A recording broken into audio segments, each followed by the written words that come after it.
नमस्कार दोस्तों, आपने ट्यून इन किया है रेडियो ओमनी 90.0 एफएम और वक्त हो चला है एक मुलाकात शो का, जिसकी कड़ी में आज हमारे साथ हमारे स्टूडियो में खास मेहमान हैं बस्ती परिवहन डिपो के एआरएम श्री आयुष भटनागर जी।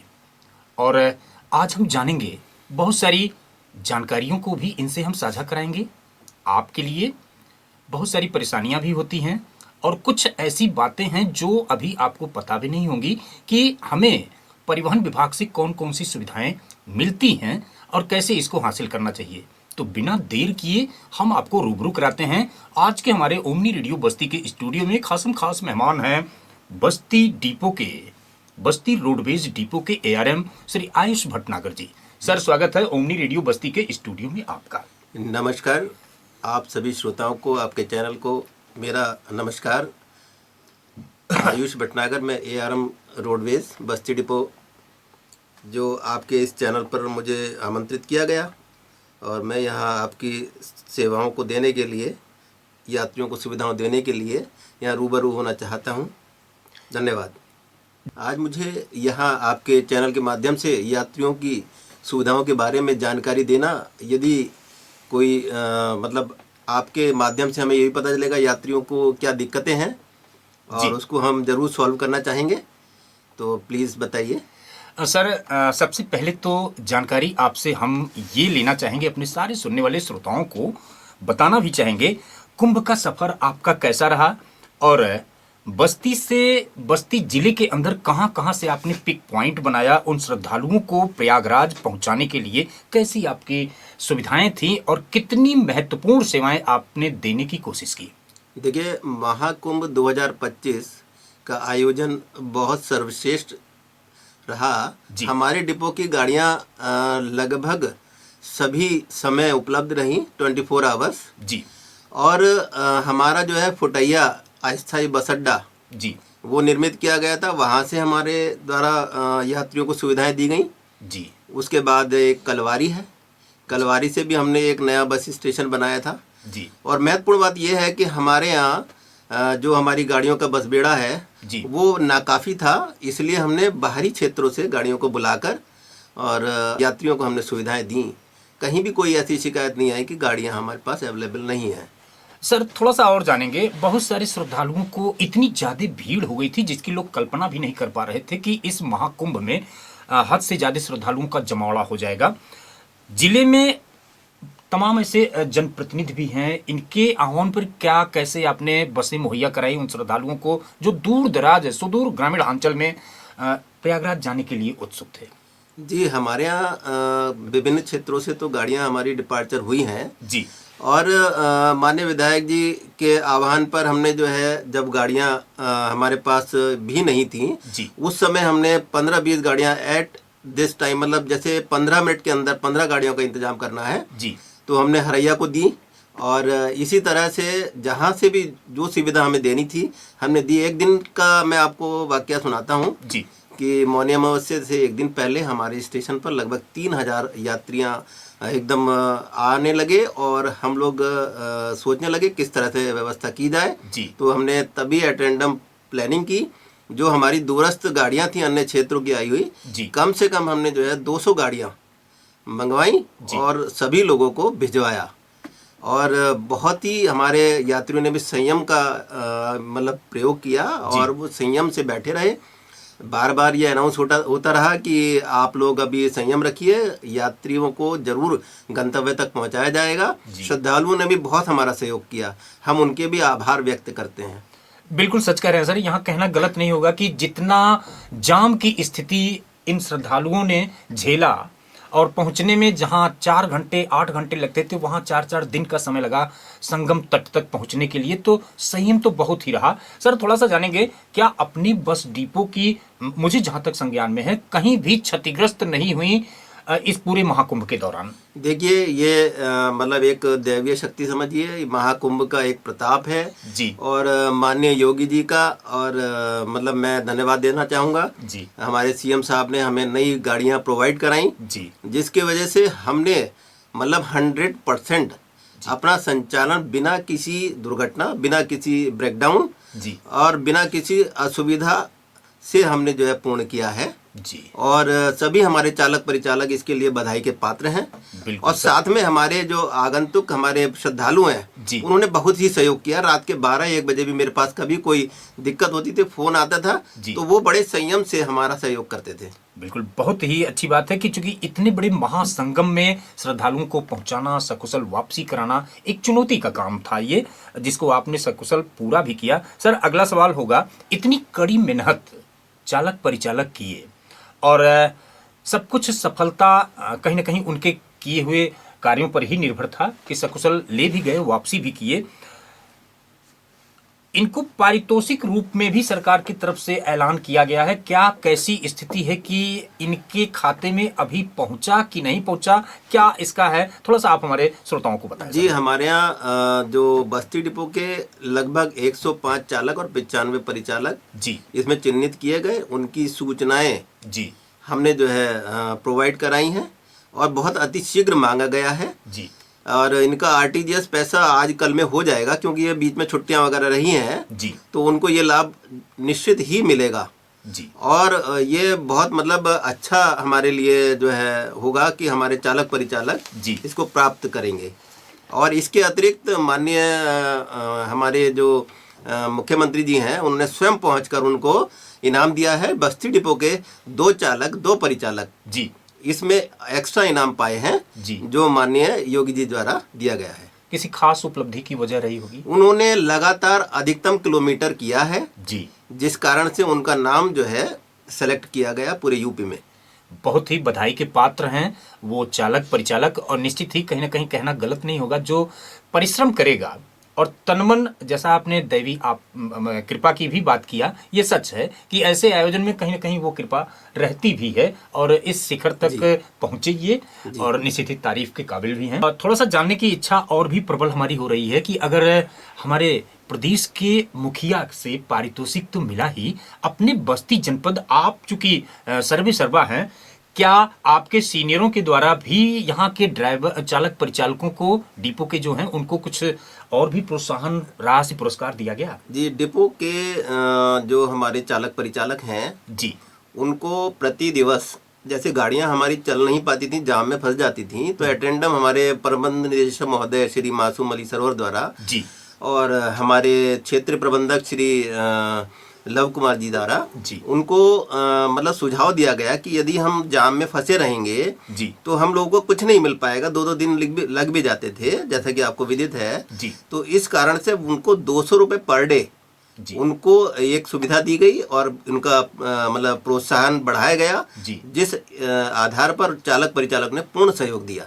बिल्कुल सच कह रहे हैं सर, और निश्चित ही हौसला अफजाई होना भी जरूरी है। अगले कार्यक्रम आयोजनों के लिए वो तत्पर भी रहेंगे ऐसे पारितोषिक मिलने से। सर, हाँ। सर, अगला सवाल बड़ा ही ज्वलंत मुद्दा है अपने बस्ती जनपद का, आप तो काफी दिन से हैं भी, समझ भी गए होंगे।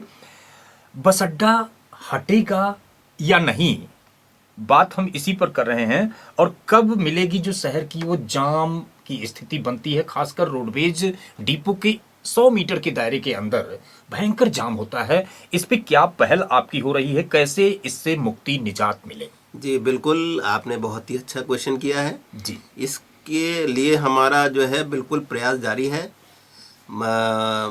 हमारे जिला अधिकारी महोदय द्वारा जी, जमीन का सिलेक्शन जरूर किया जाएगा, परंतु अभी कुछ कारणों से हमें यहाँ आसपास जमीन नहीं मिल पा रही है जो हमारे पैरामीटर्स पूरे कर सके, तो इस कारण से उसमें देरी हो रही है। लेकिन हम ये चाहेंगे हर संभव उपाय किया जाए, तुरंत इसको जो है निजात पाया जाए। जी। वर्तमान में जो स्थिति है जी, उसके अंदर पूरा भरसक प्रयास मेरे द्वारा किया जाता है, हमारे कर्मचारियों द्वारा, जी, कि गाड़ी बाहर नहीं लगे। जी, परंतु होता क्या है कि जब हमारी गाड़ी गेट से बाहर निकलती है तो कुछ ना कुछ असुविधा लोगों को हो जाती है। जी, उसके लिए तो मैं क्षमा चाहता हूँ, लेकिन यदि कोई एक्स्ट्रा लगाता है जी, तो वो मेरा व्यक्तिगत नंबर लेकर भी मुझे बता सकें जी, कि इस समय वर्तमान में स्थिति जाम की यह है। जी। मैं उनके लिए सदैव तत्पर हूँ और मैं अपनी तरफ से पूरा प्रयास करूँगा जी। कि इसको जो है सॉल्व किया जाए। सर थोड़ा सा यहाँ जिक्र करेंगे इसी पे विस्तार करते हुए कि बड़े वन के साइड में भी जमीनें कुछ उपलब्ध हो रही थी कि रोडवेज यहाँ पे होगा, ऐसा चर्चा हुआ था, पेपरों में भी खबर काफी निकली थी, या फिर नया रिंग रोड जो बन रहा है वहां भी ऐसी कुछ सुगबुगाहट चल रही है? देखिए, वहीं हमने जमीन को ढूंढना शुरू किया है जी। और बहुत ही जल्दी कोई ना कोई निर्णय निकल जाएगा जी। और बड़े बंद के आसपास ही हमारा बस अड्डा कहीं बनेगा। जी। अब ये हो सकता है कि वो थोड़ा हटकर बने, जी। लेकिन हम ये चाहेंगे कि यात्रियों को सुविधा रहे और बड़े बंद एक हब है, जी। वहाँ हमें बनाना अनिवार्य है, तो उसी के आसपास कहीं ना कहीं बस अड्डे का निर्माण होगा। बिल्कुल, यात्रियों की सुविधाएं बेहतर ढंग से मिल सके, उनको ज़्यादा भागदौड़ ना करनी पड़े, तो ये काफ़ी बेहतर होगा। सर प्लास्टिक कॉम्प्लेक्स पे क्या आपने कुछ वहाँ भी स्टॉपेज रखवाया है? वहाँ के लोकल यात्रियों के लिए बहुत दुखदाई सफ़र हो जाता है यहाँ से वहाँ जाके करने में, या वहाँ से यहाँ आके बसें पकड़ने में। नहीं, प्लास्टिक कॉम्प्लेक्स पे हमारा जो किराया है वो हमने कम कर दिया है जी। और वहाँ एक फेयर स्टॉपेज भी दे दिया है। जी। वहाँ से जो यात्री बैठेंगे या उतरेंगे, जी, उनको ये सुविधा मिलेगी। बिल्कुल सच कह रहे हैं सर। सर अगला सवाल आपसे होगा, बसों का बेड़ा बढ़ रहा है कि अभी वही बसें जो हैं उन्हीं को दुरुस्त करके चलाया जा रहा है? कैसे यात्रियों की यात्राएं काफ़ी सुगम हों? नहीं, इसके लिए मैं कहना चाहूँगा 2 वर्ष से अधिक मुझे यहाँ समय हो गया है बस्ती डिपो में। जी। तो पहले यहाँ बहुत पुरानी गाड़ियाँ हुआ करती थीं जी। और फेज़ वाइज हमारे यहाँ जो है गाड़ियाँ उपलब्ध हो रही हैं। जी। वर्तमान में हमारे यहाँ लगभग 70% नया फ्लीट हो गया है। जी। कुल 57 बसेस जो हैं हमारी गाड़ी नई हैं जी। और बिल्कुल नए नए रूटों पे भी लगा रहे हैं। जी। एक बड़ा अच्छा हमारे यहाँ रूट है, आजमगढ़ जाने के लिए सुविधाएं नहीं थी, जी। तो एक 8 बजे और 9 बजे जी। हमने सुविधाएं दी हैं। मऊ तक यहाँ से उनको डिपार्चर दिया जाएगा। मऊ अप डाउन जिनको भी करना है जी। उनका रूट रहेगा टांडा, अकबरपुर, बसखारी जी। और आफ्टर दैट ये हो जाएगा आपका आजमगढ़, आजमगढ़ से मऊ। तो वो जब अप डाउन करेंगे जी। तो उनको यात्रियों को आजमगढ़ से सीधे सुविधाएं मिलेंगी और रोड भी बहुत प्यारा बना हुआ है। जी। और ये बहुत ही अच्छा मतलब मेरा ये है कि बहुत ही अच्छा यात्री इसको सुगत सफ़र मानेंगे। सर अब रूट की ही बात चल रही है तो यहाँ पूछना भी जरूरी हो जाता है, लाजमी है कि बस्ती में जैसे रुधौली है, हर्रिया है या बानपुर है, और भी कुछ एक जगहें हैं जहाँ पहले 1276 का इलाका है, किसी ज़माने में वहाँ से भी बसें चलती थीं और 1-2 बसें निश्चित ही निकलती थीं। अपने ज़िले में अभी कहाँ से बसें चल रही हैं? जी, हमारे ज़िले में लगभग सभी जगह से बसें चल रही हैं। जी। आपके चैनल के माध्यम से मैं कहना चाहूँगा जी कि जो अनधिकृत वो इन सब गांव से शुरू कर दी गई हैं। जी। यात्री उसमें सुविधा तो महसूस करते हैं जी। लेकिन उनको अल्टीमेट सुविधाएं नहीं मिल पाती हैं। जी। ये मृदुल व्यवहार हमारे चालक परिचालक द्वारा किया जाता है, वो उनके द्वारा नहीं किया जाता है। जी। और इसके अतिरिक्त जब वो कोई घटना या दुर्घटना वगैरह होती है जी। तो उसका जो हमारे यहाँ जो टिकट में ही शामिल होता है उनकी यात्री सुविधा और दुर्घटना, जी, तो वो चीज़ उनको प्राप्त नहीं हो पाती है, क्लेम नहीं मिल पाता है यात्रियों से। मेरा आपके चैनल के माध्यम से अनुरोध है जी कि अधिक से अधिक अपना सफ़र सुगम बनाएं रोडवेज की बस में यात्रा करके। बिल्कुल सच कह रहे हैं सर। और कहीं ना कहीं आपात स्थिति में वो उनको कुछ ना कुछ भरपाई कर भी दें। हाँ, बिल्कुल जी। ये श्रोताओं को भी ध्यान हो रहा, या जो भी यात्री सफ़र कर रहे हैं उनको ये पहले से ही सोच लेना चाहिए कि हमें रेलवे और परिवहन ऐसी ही सुविधाओं से यात्रा करनी पड़ेगी। लोकल पे जाएंगे तो वो जीरो हो जाएंगे। जी हाँ। सवाल आपके विभाग से ही है, आपके यहाँ सर भर्तियां कब शुरू होंगी चालक परिचालकों की? इस पे थोड़ा सा हमारे श्रोताओं को आप बताएं, क्योंकि संविदा चालकों की बहुत छटनी भी हुई है उनकी लापरवाही के कारण। जी हाँ, आपके इस चैनल के माध्यम से ये कहना चाहूँगा जी कि हमारे बस्ती डिपो में इस समय लगभग 47 चालकों की कमी है। जी। और वो लगातार हमारे यहाँ बनी हुई है, तो लगातार हम भर्ती भी कर रहे हैं। जी। जगह जगह कैंप लगा रहे हैं, जैसे विक्रम जोत है जी या आपका हरैया है। और हमने प्रयास भी किया है लेकिन बहुत से लोग जो है आ नहीं पा रहे हैं। तो आपके चैनल के माध्यम से मैं कहना चाहूँगा कि अब तो नई नई गाड़ियाँ भी आ गई हैं और दूसरा जो उनका जो पारितोषिक है वो भी बढ़ गया है। पहले हमारे यहाँ बहुत कम उनको मिल पाता था, 20,000 से ऊपर उनको जो है जी मिल पाएगा। जी। और जिससे वो अपने मतलब भरण पोषण में भी आराम से कर पाएंगे। जी। अन्य सुविधाएं भी है हमारे यहाँ। अब एक इंडियन बैंक से खाता खुलवाने का एक प्रोसेस चला है जी। तो उसके अंदर दुर्घटना बीमा है। दुर्घटना बीमा के अंतर्गत उनको 1 करोड़ का अलग से वो मिलेगा, जो इंश्योरेंस होता है ना जी। जी, तो उसके अंदर जो है टर्म इंश्योरेंस जी। उनको मिलेगा। तो उसको प्राप्त कर वो जो है अपना मतलब यदि ईश्वर ना करे जी। जी। तो उसमें भी उनको सुविधा मिलेगी। जी। और जो मतलब अगर इधर उधर वो ड्यूटी करते हैं तो उससे ज़्यादा बेनिफिट उनको रोडवेज में मिलेगा। बिल्कुल सच। अभी कितने रुपए किलोमीटर चल रहा है जो इनको दिया जा रहा है चालक परिचालक पे? 2 रुपये 7 पैसे किलोमीटर हो गया है। जी। उनकी सुविधाओं का भी पूरा ख्याल ही रहता है, भले ही संविदा के वो कर्मचारी हों।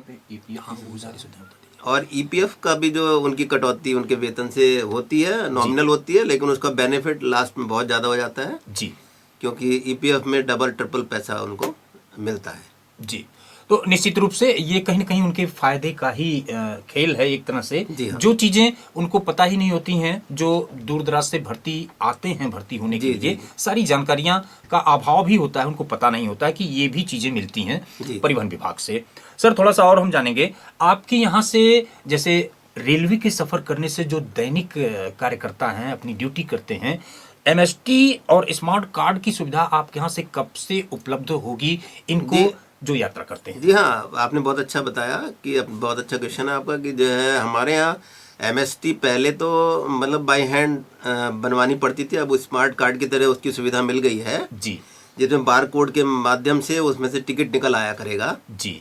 और वो रिचार्ज करने में भी कोई दिक्कत नहीं होगी। एक बार काउंटर पर आना पड़ेगा, उसके बाद वो रिचार्ज हो जाया करेंगी। जी। और लंबे समय के लिए भी अब एमएसटी का प्रोविज़न हमारे यहाँ आने वाला है। जी। तो इसके लिए बहुत अच्छा रहेगा स्मार्ट कार्ड, क्योंकि आजकल जो है डिजिटल का ही युग है, डिजिटल के माध्यम से ही बिल्कुल होगा। सच कह रहे हैं सर।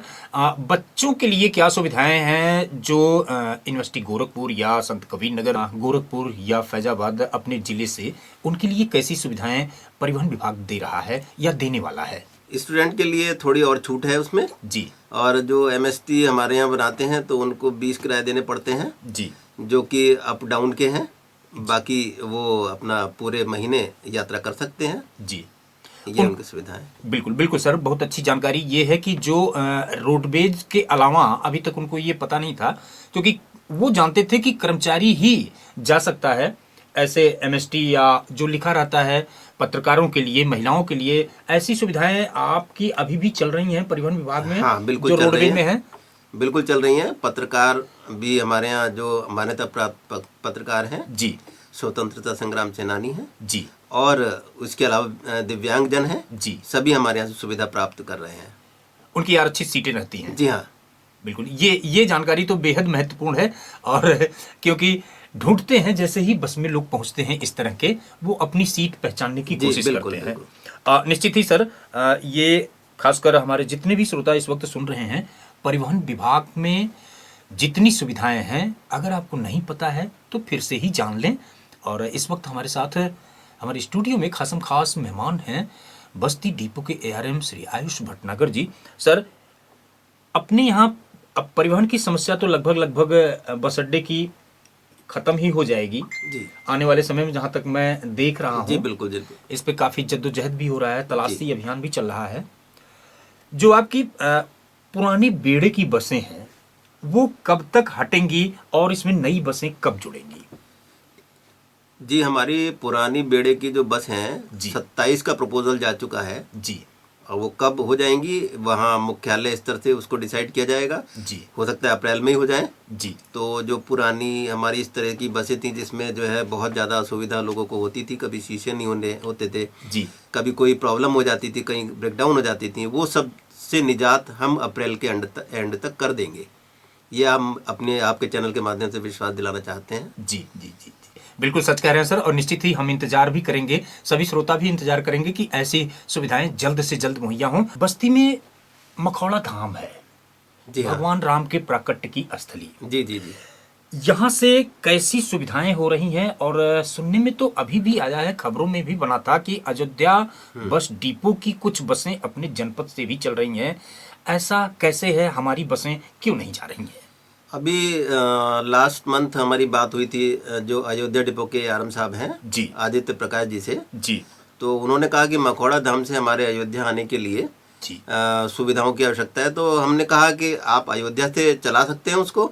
तो उन्होंने हमारे ही आह्वान पर उनको संचालित कराया जी और बस्ती के आने जाने की सुविधा के लिए मखौड़ा धाम में पूर्व से ही हमारे पास जो 2 वर्ष से जी एक गाड़ी चल रही है, जी जिसका वहाँ से टाइम 8 बजे है। जी यात्री जो बस्ती आना चाहते हैं मखौड़ा धाम से बस्ती आ जाएं, और जिनको जाना है अयोध्या के लिए जी तो वो अयोध्या डिपो की गाड़ियाँ जो इस समय वर्तमान में संचालित हुई हैं जी उसमें जा सकते हैं। बिल्कुल सर। इसी से लगता हुआ एक सवाल और भी है। कभी किसी जमाने में वाल्टरगंज क्षेत्र के पास एक धाम है 1276, और वहां से भी जब जिले के परिवहन मंत्री बने थे यहाँ के ही, तो वहां से बस सेवाएं संचालित की थी, है 1276 इलाका।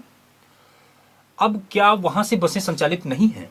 हाँ, ये बात सही है। आप हमारी कमियों को भी उजागर करते रहिए। जी जी यदि उसमें कोई दुविधा आ रही है तो हम उसको रूट डाइवर्ट कर देंगे। जी जो आपने बताया वाल्टरगंज वाला, जी तो उसको हम जरूर पुनः संचालित कराएंगे। जी और उसका जो डाइवर्जन हो गया था रूट का, जी तो हम उसको सही कराते हैं। क्योंकि बसें सर दुबौलिया बैरागल होते हुए चिल्मा तक सेवाएं दे रही थी, और इससे काफ़ी सुविधाएं भी लोगों को मिल रही थी जो सुदूर ग्रामीण अंचल के हैं। जैसे अभी दिखने में भी आ रहा है, बानपुर क्षेत्र लालगंज महादेवा होते हुए भी बसें चल रही हैं। पहले वो ब्रेक थी यात्रियों के लिए। इस पे क्या अनवरत ये सुविधाएं मुंडेरवा होती हुई भी जाएंगी सर? मुंडेरवा होते हुए भी चलेंगी, इसमें कोई अभी ऐसा कोई नहीं है कि जो है नहीं चलेंगी, इनको भी चलवाया जाएगा। जी। और कुदरहा क्षेत्र से अभी वाया रूट जो एक सेवा शुरू हुई आपके है। चैनल के माध्यम से बीच में ही मैं अपनी बात कह रहा हूँ जी जी जी कि सर। जिन क्षेत्रों में आपको गाड़ी संचालन कराने के लिए मतलब हमारे श्रोताओं द्वारा कहा जाता है, जी तो आप उसमें एक मेरा सुझाव ये है कि वहाँ से हमारे पास चालकों की अगर भर्ती करा दें तो वो अपने गृह जनपद में या घर में नाइट भी कर सकते हैं, उनको सुविधा ये भी मिलेगी। और वहाँ से सुदूर कहीं जा सकते हैं, तो प्रतिदिन हमारे यात्रियों को वहाँ तक पहुँचने के लिए सुविधा भी मिलेगी। बिल्कुल सच कह रहे हैं। ये कहीं ना कहीं एक बहुत ही महत्वपूर्ण काम होगा कि सेवाएं भी मिल जाएंगी, रोजगार भी मिल जाएगा, रोजगार भी मिल जाएगा, और उनको सहूलियत भी मिल जाएगी जो यात्री वहां से आ भी रहे हैं। जी जी बिल्कुल। बसें खड़ी मिलेंगी जी, कहीं ना कहीं बेहतरीन सुविधाएं उनको मिलेंगी। जी हाँ, जी हाँ, बिल्कुल सर। और चलते चलते एक सवाल आपसे होगा, हमारे सभी श्रोताओं के लिए आपकी तरफ से एक संदेश, परिवहन विभाग की जो संक्षिप्त सेवाएं हैं जो उनको नहीं पता है, उसके बारे में थोड़ा सा एक संदेश आप हमारे सभी सुनने वाले श्रोताओं को बताएं। जी। हमारे बस्ती डिपो में वर्तमान में गाड़ियाँ लखनऊ कानपुर के लिए अनवरत लगी रहती हैं जी, और उनको उनमें सुविधाएं लीजिए आप जी कभी कभी हमारे यहाँ यात्रियों की अभाव इसलिए हो जाता है जी क्योंकि वो अनधिकृत संचालन में कम किराए में जाना चाहते हैं, जी परंतु मेरा ये सुझाव है कि किराए के लालच में आप उनके वाहनों में सफ़र करते हैं, परंतु बहुत रिस्की है, जी कहीं भी कुछ भी हो सकता है। बिल्कुल यह आप लोग खुद ही समझदार हैं। जी और मैं ये भी कहना चाहूँगा कि हमारे यहाँ जो ग्रामीण क्षेत्र है जी लगभग 90% हमने कवर कर लिया है। जी कुछ गाड़ियाँ अनुबंधित हमारी चल रही हैं गौड़ टिनिच वगैरह होकर, जी और इधर जैसे वाल्टरगंज की भी समस्या बता रहे हैं, जी तो वहाँ भी पूरा करेंगे। और प्रत्येक ग्रामीण अंचल से हम चाहते हैं कि हमारी गाड़ी चले और उनको सुविधाएं मिले, क्योंकि जो लोग असुविधा झेलते हैं उनका जो दर्द है वो मैं अपने हृदय से समझता हूँ जी। और यात्री यदि सुविधा लेते हैं तो उसका हमको बड़ा अच्छा मतलब महसूस होगा जी और हम उसको एक तरीके से मतलब आपका आभार व्यक्त करेंगे। जी बिल्कुल सच कह रहे हैं सर। सर एक छोटा सा और सवाल दिमाग में कौंध गया मेरे जहन में, क्या हम कानपुर तक ही सेवाएं दे रहे हैं, दिल्ली पंजाब या और भी ऐसे बड़े शहरों तक बस्ती से परिवहन की सुविधाएं मुहैया हो सकेंगी? देखिए, दिल्ली के हमारे यहाँ 3 सेवाएं संचालित हैं जो यहाँ से ही बनकर चलती हैं। मथुरा की भी एक सेवा है जो हमारी गोरखपुर से आती है, उसका 8:30 बजे का यहाँ से टाइम है जी। मथुरा भी लोग जाते हैं। एक्चुअली मथुरा को गोरखपुर से जोड़ने का कारण यह है कि यहाँ से पूरी सीटिंग कैपेसिटी नहीं हो पाती है, इसलिए गोरखपुर से उसको संचालित किया जाता है। तो आपके चैनल के माध्यम से ये बताना चाहूँगा कि 8:30 बजे मथुरा वृंदावन के लिए ये मतलब यहाँ से यात्रा कर सकते हैं। और बहुत सी ऐसी जगहें हैं जी जैसे मतलब हम जैसे अयोध्या के लिए जी अनवरत गाड़ियां चलाते हैं। जी जिनको केवल अयोध्या पहुंचना है उनको अलग से गाड़ियां हम चलवा लेते हैं। जी, तो उसमें भी कोई किसी यात्री को असुविधा नहीं होने देते हैं। बिल्कुल सच। अच्छी बिल्कुल अच्छी सेवाएं परिवहन विभाग की बस्ती से हो भी रही हैं निसंदेह।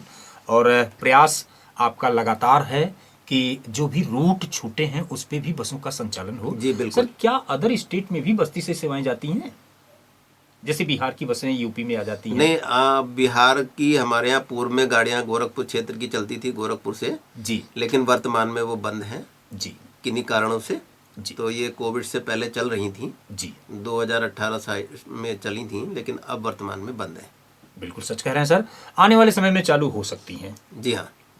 सर, आज आप हमारे स्टूडियो में आए और इतनी सारी बातें आपने बताई, खासकर परिवहन निगम की जितनी भी सहूलियतें हैं उन यात्रियों के लिए उसके बारे में आपने बताया, और खासकर पढ़ने वाले छात्रों के लिए भी आपने बताया कि वो इस सुविधा का लाभ ले सकते हैं। इसके लिए आपको रेडियो ओमनी बस्ती परिवार की तरफ से बहुत बहुत धन्यवाद सर, इतनी जन जागरूकता बातें बताने के लिए।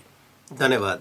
आपने बहुत हमको मतलब हमारी जो समस्याएं हैं जी उनको भी सुना, और जो यात्रियों की समस्याएं उनको भी कहा। जी, हमें बहुत ही अच्छा लगा, और आपके माध्यम से हम यात्रियों को और सुविधाएं मुहैया कराएंगे, और हमें बहुत ही अच्छा लगा आपके चैनल के माध्यम से। धन्यवाद।